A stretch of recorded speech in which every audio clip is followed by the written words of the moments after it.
Shalom adik-adik, salam jumpa dalam pelajaran sekolah sahabat kita. Bersyukur kepada Tuhan karena Dia baik. Untuk segala keperluan kita Dia penuhi. Makanan, pakaian, alam yang indah dan segala sesuatu kebutuhan kita. Terlebih bersyukur kepada Tuhan karena Dia telah memberikan Yesus mati bagi kita dan bangkit untuk keselamatan kita. Nah, adik-adik, sebelum kita belajar pelajaran sekolah sahabat kita, baiklah kita berdoa. Yesus, terima kasih Engkau baik. Dan kami mau belajar pelajaran sekolah sahabat kami. Kami undang Roh Kudus memberikan pengertian dan kuasa menghidupkannya. Dalam nama Yesus kami berdoa. Amin. Adik-adik, pelajaran sekolah sahabat kita tentang hati yang berani. Hati yang berani dengan ayat hafalan dalam 1 Samuel 14 ayat 6. 1 Samuel 14 ayat 6. Bunyinya seperti ini. Berkatalah Yonatan kepada bujang pembawa senjatanya itu. Nah, marilah kita menyeberang ke dekat pasukan pengawal orang-orang yang tidak bersunat ini. Mungkin Tuhan akan bertindak untuk kita, baik untuk banyak orang ataupun untuk sedikit orang. Nah, jadi Yonatan mengajak bujang pembawa senjatanya untuk melihat kemah-kemah orang Filistin.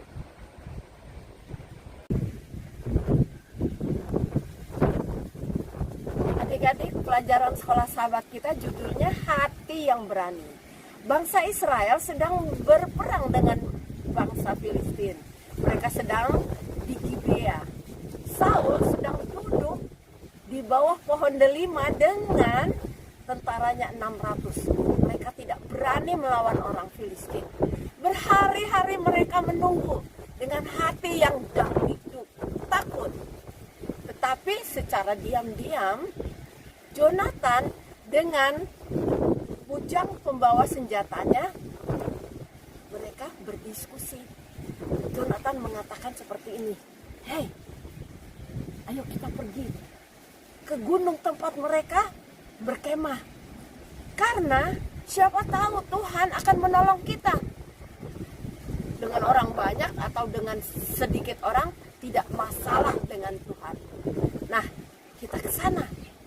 Kita akan muncul di sana.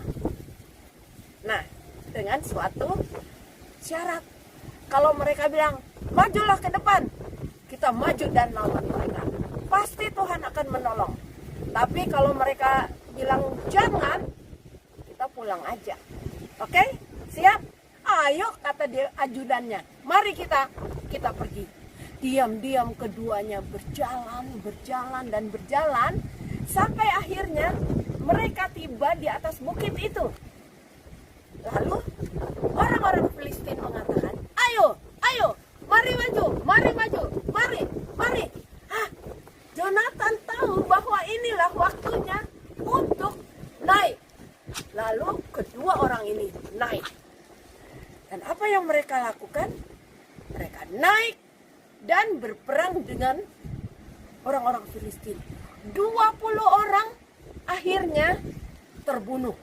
Yang lain menjadi takut dan sangat takut. Suara itu terdengar oleh pasukan Saul yang ada di lembah di Gibea itu.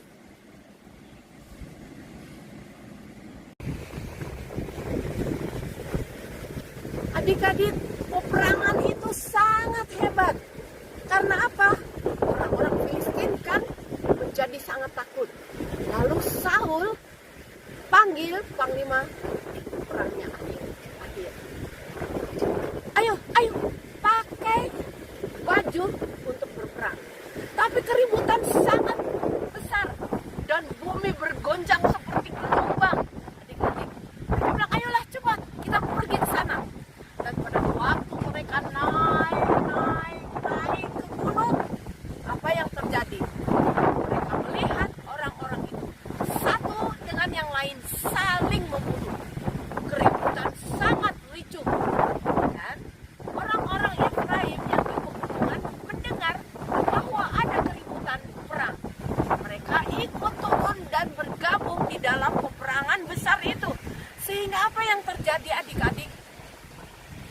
kemenangan demi kemenangan, pembunuhan demi pembunuhan orang-orang Filistin terjadi. Itu karena Tuhan. Nah, akhirnya pada satu saat mereka menyatakan perang itu berakhir karena orang Filistin mati pasukannya. Mereka menjarah banyak sekali jarahan dan akhirnya kemenangan. Berkat apa? Kedua orang pemberani, yaitu Jonatan dan pembawa senjatanya. Namun di balik semuanya, Tuhanlah yang memberikan kemenangan kepada mereka. Adik-adik, Tuhan memberi kemenangan kalau kita berani bersama-sama dengan Tuhan. Sebelum mengakhiri, baiklah kita berdoa. Mari kita berdoa.